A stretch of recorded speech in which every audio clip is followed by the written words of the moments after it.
Kain tayo bago ulit gumawa. Okay. Ulam ng niluto ng misis ko. Miswa. Na.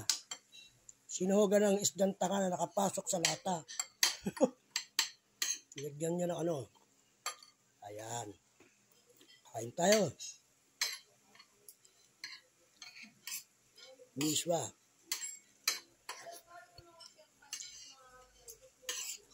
Pagkatapos kumain, punta kami ng Blooming Treat. Bibili kami ng tubo ron. Ng poste. Mura doon, 500 lang. Kesa sa 3,007 kay Christy. Patong-patong sila. Diba? Mahal. Mahal yung tubo na yun. Yan. Ayun yung mga gumagawa ko, pinakakain ko. Pamangkin ko, ayan. Environmental Corporation. Dalawa. Okay. Aga sila kabakain bago mag-alas 12. Kailangan sipag gawa. Okay?